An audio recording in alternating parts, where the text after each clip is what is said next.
আজকে রবিবার, তারপরে আমাদের এখানে নাসিকে আজকে দোল পঞ্চমী, বুঝতেই পারছো, নিঃশ্বাস নেওয়ার আমার সময় নেই। ঘুমের থেকে উঠে কোনো দিক না তাকিয়ে আগে আমি চলে আসলাম রান্নাঘরে। অন্ততপক্ষে রান্নাটা আমি তাড়াতাড়ি সেরে রেখে দিই, নাহলে একের পর আমার বান্ধবীরা ফোন করা শুরু করবে, কিরে তোর এখনও হলো না, আর কতক্ষণ সময় নষ্ট করবি আমাদের। এখন বাজে সকাল 7:30, বুঝতেই পারছো আজকে কি তোড়জোড়। হোলি খেলবো হোলি, রং দেবো না, একটা কথা আছে না, একটা গান আছে, সেরকমই। আনন্দের আজকে শেষ নেই। তাই ভাবলাম বেকার সময় নষ্ট না করে যে কাজটা খানিকক্ষণ পরে করতাম সেটাই যদি একটু তাড়াতাড়ি করে নিই তাহলে সুবিধাটা আমারই হবে। কর্তামশাইকে জোর তোর করে পাঠিয়ে দিয়েছি বাজারে। আমি বললাম কিচ্ছু লাগবে না, অন্তত পক্ষে চিকেন হোক মটন হোক তুমি নিয়ে আসো, সেটা রান্না করে ফেলি, ঘরে টমেটো আছে, যেটা হয় নর্মাল রবিবারের দিন, সেটুকুনি রান্না করে ফেলি, দরকার পড়লে তুমি সন্ধ্যেবেলায় গিয়ে বাজারটা সেরে নিয়ে আসবে। কর্তামশাই প্রথমে আমাকে বলল, এত সকাল সকাল নাসিকের কোনো দোকান খোলা থাকে না, তুমি বেকার পাঠাচ্ছ, আবার আমাকে ফিরে আসতে হবে খালি হাতে। আমি তখন বললাম একবার গিয়েই দেখো না, হতে পারে তারাও তো রং খেলবে, ওই জন্য তারাও কিন্তু খানিকটা বিজনেস করে তারপরে রং খেলবে। বললো ঠিক আছে যাচ্ছি, যদি পাওয়া যায় ভালো, না পাওয়া যায় কিন্তু আমি পরে আর যাবো না। আমি বললাম ঠিক আছে, পরে তাহলে আমি আলু সিদ্ধ ভাত করবো, একটু সাথে ডাল করবো। বললো ঠিক আছে, যা করার করো। আমি এদিকে রান্না বসিয়ে দিয়েছি। আমার মেয়েরাও আজকে উঠে পড়েছে ঘুম থেকে। ঘুম ওদের দুজনের চোখেও নেই। ঘুম থেকে উঠেই বলছে খিদে পেয়েছে। আমি বললাম এখনও পাপা আসেনি। বলতে না বলতেই কর্তামশাই হাজির। বললো এখন দুধ দিও না। আমি দুধ দেওয়ার জন্যই গরম বসিয়েছিলাম ফ্রিজ থেকে বের করে। কর্তামশাই নিয়ে খেয়েছে ওই রবিবারের দিন যা খাবার হয় সেইগুলোই। নমস্কার আমার প্রিয় ইউটিউব পরিবার, তোমরা সবাই কেমন আছো? আশা করছি তোমরা সবাই অনেক ভালো আছো, সুস্থ আছো, আমিও ভালো আছি। আমি সুপ্রিয়া, আমি তোমাদের সবাইকে আমন্ত্রণ জানাই নাসিকের ঘরকন্যার আরেকটি নতুন ব্লগে। যে প্রান্ত থেকে আমার ভিডিওটি, আমার ব্লগটি দেখছো, আশা করছি তোমরাও সবাই অনেক ভালো আছো। আমার ছোটো মেয়ে কালকে রাতেরবেলা শোয়ার সময় আমাকে বলল, মাম্মা আমাকে কিন্তু ভোর সকাল সকাল 6টার সময় ডেকে দেবে। আমি বললাম সকাল 6টার সময় কী করবে? বলে না, বালতির মধ্যে রং গুলতে হবে, তো সেই রং নিয়ে তো খেলতে যাব। আমি বললাম ঠিক আছে। ওকে আর সকাল 6টার সময় কী ডাকবো, তো এখনই নিজে উঠে গেছে। ও না, দুইজনেই কিন্তু উঠে গেছে, উঠে প্রায় রেডি। আর এই দেখো উঠেই বসে পড়েছে টেবিলের পরে। আমি বললাম ব্রেকফাস্ট দেওয়া হয়ে গেছে, চটপট খেয়ে নাও, খেয়ে খেলতে যাও। কিন্তু খেলবে কাদের সাথে? যাদের সাথে খেলবে তারা এখনও কিন্তু বেরায়নি। আমি কি করে জানলাম? অলরেডি ফোন করা কিন্তু শুরু হয়ে গেছে আমার মেয়েদের। সাথে টিভিটা চালিয়ে দিলাম, একটু কার্টুন দেখতে ওরা খাচ্ছে। তারপরে আমি আবার লাফাতে চলে আসলাম রান্নাঘরে, ঝটপট করে রান্নার কাজটা আজকে সেরে নিই। ভাতটা তো অনেকক্ষণ আগেই বসিয়ে দিয়েছি, ভাত রীতিমতন হয়ে গেছে, একেবারে 2 বেলার ভাতটাই আমি কিন্তু রবিবারের দিন করে রেখে দিই। রবিবারের দিন আর আলাদা করে আমি আর রুটি করি না, না দুপুরে না রাতে। রবিবারের দিনটা পুরোটাই ভাত। প্রতিদিনকার মতো আজও খুব সুন্দর দুটো কমেন্টস তোমাদের সাথে আমি শেয়ার করতে চলেছি। প্রথম কমেন্টসটি লিখেছে রুবিনা লাইফস্টাইল ব্লগ।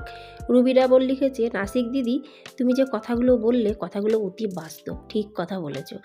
কালকের ভিডিওটি দেখে কমেন্টস করেছে। অসংখ্য ধন্যবাদ রুবিনা বোন। আমি আমার নিজের বাস্তব কথা, নিজের অভিজ্ঞতার কথাই তোমাদের সাথে সবসময় শেয়ার করি। তোমার যে আমার কথাগুলো ভালো লেগেছে তার জন্য অসংখ্য ধন্যবাদ, অনেক ভালোবাসা। চলো এবার পড়া যাক দ্বিতীয় কমেন্টসটি লিখেছে তারা শর্ট।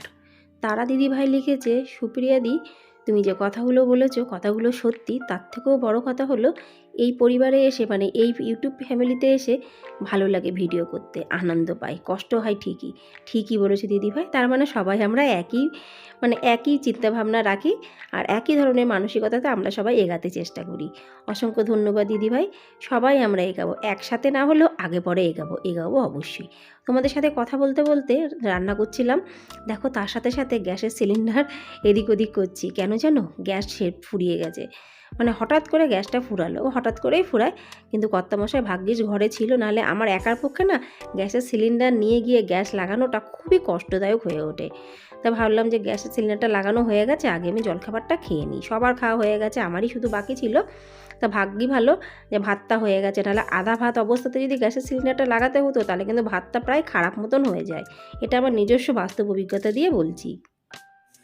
পাঁপড় ভাজবো, ওই নর্মাল সানডেতে যা হয় সেই রান্নাই, কোনো ব্যতিক্রম হবে না। রবিবারের দিন একই রান্নাই চলে। রবিবারের এই রান্নাটার জন্য আমাদের খুব ভালো লাগে। চিকেন হোক মটন হোক তাই একটা হবে, চাটনি হবে, পাঁপড় হবে, ব্যাস আর কিচ্ছু লাগে না এর সাথে। হ্যাঁ, যদি স্যালাড থাকে একটু শসাটা কাটি, তাছাড়া স্যালাডের মধ্যে না টমেটো না পেঁয়াজ। আর গরমকাল পড়লে রায়তা করা হবে, তাও রায়তা আমি খাই না, কর্তামশাই পছন্দ করে, আমার রায়তা খুব একটা ভালো লাগে না। তা যাই হোক, পাঁপড়টা ভেজে নিচ্ছি এই কড়াইয়ের মধ্যে, টমেটো চাটনিটা বসিয়ে দেবো, মানে এক কড়াইয়ের মধ্যে আমার সব কাজ হয়ে যাবে। পরে আবার কড়াইটা ধুয়ে তার মধ্যেই মটন বসাবো। কর্তামশাই আজকে বাজার থেকে মটন নিয়ে এসেছে। কেন কি, তার পেছনেও কারণ আছে। কালকে রাত্রিবেলায় আমার বড় মেয়ে বলছে আজকে আর মানে কালকে আর চিকেন কিন্তু খাবো না বাবা, কাল কিন্তু চিকেন এনো না, তুমি মটন নিয়ে এসো। তা বললো ঠিক আছে, যদি ওই সকালবেলায় পাই আমি অবশ্যই নিয়ে আসবো। কিন্তু দেখো দোকানগুলোও কিন্তু খুলেছে সকাল সকাল, নাহলে নাসিকে এত সকাল সকাল কোনো দোকানে কিন্তু খোলা হয় না, বিশেষ করে রবিবারের দিন। আমার বান্ধবীরা এর মধ্যে 2বার ফোন করা কমপ্লিট হয়ে গেছে, বলছে তোকে কিন্তু সময় দিচ্ছি, তুই কিন্তু যদি 10:30 থেকে 11টার মধ্যে রান্নাবান্না করে নিস ভালো, নাহলে ধরে নিয়ে চলে যাব।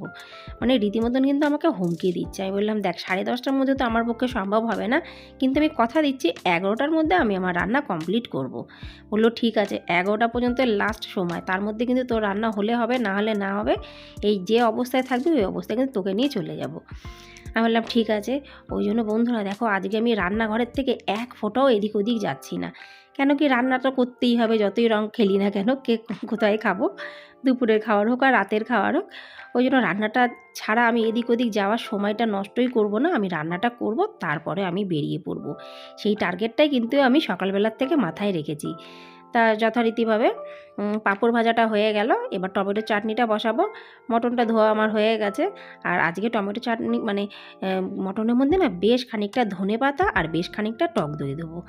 ধনেপাতাটা কেন দেবো, ধনেপাতা দিতে মানে ধনেপাতা দিয়ে চিকেন হোক মটন হোক খেতে কিন্তু আমার বেশ ভালো লাগে। আগে ভালো লাগতো না, কিন্তু বছর 2-3 হয়েছে আমার কিন্তু বেশ ভালো লাগে। তোমরা কে কে ধনেপাতা দাও চিকেন মটনের উপরে আমাকে কিন্তু অবশ্যই জানিও। ওদিকে আমার মেয়ে বলছে মাম্মা তোমাকে কিন্তু আন্টি ফোন করেছে, মানে আমার বান্ধবী ফোন করেছে।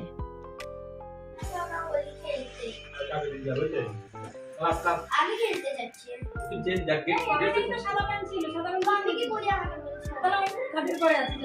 What is data? Data consolidation. One. কর্তামশাই ঠিকই মেয়েদের কিন্তু পড়িয়ে নিচ্ছে তালে গোলে করে, এই দিক দিয়ে কিন্তু আমার একটু শান্তি। মেয়েদের অতটা পড়ানোর পেছনে আমাকে সময় দিতে হয় না। আর একদম সত্যি কথা বলতে আমার মেয়েরা পড়ে ইংলিশ মিডিয়ামে পুরোদমেই, ওদের বইপত্র পুরো অন্য টাইপের। আর আমি না অতটা পারি না, এটাই অতি বাস্তব কথা। ওই জন্য আমি দুহাত তুলে দিয়েছি যে আমার পক্ষে সম্ভব না। হ্যাঁ, হিন্দি হোক আর মারাঠি হোক, মারাঠি তো এখানকার কম্পালসারি, হিন্দি মারাঠিটা আমি পড়িয়ে নিই, বাকি সমস্ত সাবজেক্ট কিন্তু আমার কর্তামশাই পড়ায়। হ্যাঁ, আমার মেয়েরা যখন ছোট ছিল মানে ক্লাস 4-5 পর্যন্ত তখন আমি পড়াতাম, এখন আর আমি আর পারি না আর সত্যি কথা বলতে চেষ্টাও করি না। তো ওই জন্য আমার পরে সেই জোরটা আর নেই। যাই হোক, আমি পাঁপড় ভেজে কমপ্লিট করে ফেললাম, সেটাকে ডাব্বার মধ্যেও রেখে দিয়েছি। আর ওদিকে চাটনিটাও কিন্তু আমি বসিয়ে দিয়েছি।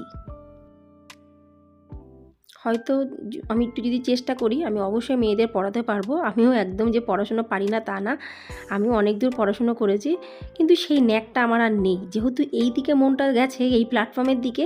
আর এই আরেকটাও সত্যি কথা, সময়টা আমি পাই না, সময় পাবো তারপরে তো আমি অন্যদিকে যাব, তাদেরকে ভালো করে সুন্দর করে পড়ানোর। আর যেহেতু কর্তামশাই পুরো দমে মেয়েদের পেছনে পড়ানোর পেছনে সময় দেয়, ওই জন্য আমি ওই দিক দিয়ে একটু মানে বলতে পারো একটু হালকা হয়ে গেছি। পাঁপড় ভাজা টক সব হয়ে গেল, বাকি থাকলো মটন। আজকের মটনটা কিন্তু পুরো অন্য ধরনের, যেহেতু অনেক দিন পরে রান্না করছি ওই জন্য আজকে খুব স্পেশালভাবে রান্না করছি। আর এখানে প্রায় 750 গ্রাম থেকে 800 গ্রাম কিন্তু মটন আছে। কাজ করছি আর বারবার ঘড়ির দিকে তাকাচ্ছি। আমি ভাবছি আজ তো রবিবার, অনেক তাড়াতাড়ি উঠে আমি রান্না করা শুরু করেছি, তবুও কেন আমার রান্না হচ্ছে না? গ্যাসে কি কোনো জোর নেই? মানে মনে হচ্ছে যেন কোনো কিছু ফুটছে না ঠিকঠাকভাবে, গ্যাসে মনে হচ্ছে তাপ নেই, মানে যে আগুনটা বেরাচ্ছে তাতে মনে হচ্ছে তাপ বেশি নেই। আমার এরকমই মনে হচ্ছে, মানে বলে না দরকারের সময় সব কিছু যেন আস্তে হয়ে যায়, কিন্তু দরকারের সময় ঘড়ি তাড়াতাড়ি দৌড়ায়। যাই হোক, ওইদিকে মটনটা হচ্ছে, অন্যদিকে আর একটা তরকারি বসিয়ে দিচ্ছি, একেবারে রাতের তরকারি। কেন কি রাতে কিন্তু কেউ মটন খাবে না, একমাত্র আমি ছাড়া। রাতে আমার আর করতে ইচ্ছা করে না রবিবারের দিন, একেবারে রাতেরটাই বসিয়ে দিয়েছি, সোয়াবিন কষা বসিয়েছি। আর তারপরে চলে আসলাম শসা কাটতে। আমার কর্তামশাই শসা ভালো খায়, শসা হোক হোক টমেটো হোক, কিন্তু টমেটো পরে কাটবো জিজ্ঞাসা করে। আপাতত চোখের সামনে শসাটা পেলাম, সেটাই আমি নিয়ে কাটা শুরু করলাম। শসা কাটা কমপ্লিট হয়ে গেছে। মটনটা কুকারে দিয়েছিলাম, 2টো সিটির জন্য রেখেছি। কুকারে ছাড়া মটন আমি করি না, ভালো লাগে না খেতে, একদম শক্ত শক্ত পছন্দ করি না, একটু বেশ নরম হবে, আবার বেশি নরম না। আর এদিকে সয়াবিনের তরকারিটাও কিন্তু রেডি হয়ে গেছে। ঝটপট করে দৌড়াতে দৌড়াতে আজ কিন্তু আমার সমস্ত কাজবাজ সেরে নিলাম। তাও কি ওই ফোনের জ্বালায়। ফোনটা যদি না আসতো সেই ভয়টা আমার মনের মধ্যে থাকতো না, আমাকে এক্ষুনি যেতে হবে এক্ষুনি যেতে হবে। তাহলে আমরা চেষ্টা করলে যে সময়টা এতে করি তার থেকেও কম সময়ের মধ্যে কিন্তু আরও অনেক বেশি কাজ করে ফেলতে পারি। এখনও 10টাও বাজেনি, তার মধ্যে আমার সমস্ত কাজবাজ শেষ। এই দেখো কুকারে দিয়েছি, একটুখানি ফুটলেই আমি নামিয়ে দেবো, মানে একটা সিটি পড়লেই আমি নামিয়ে দেবো। তাহলে বন্ধুরা, আজকে দৌড়ানো ব্লগটি কেমন লাগলো অবশ্যই কিন্তু আমাকে কমেন্টসে জানিও।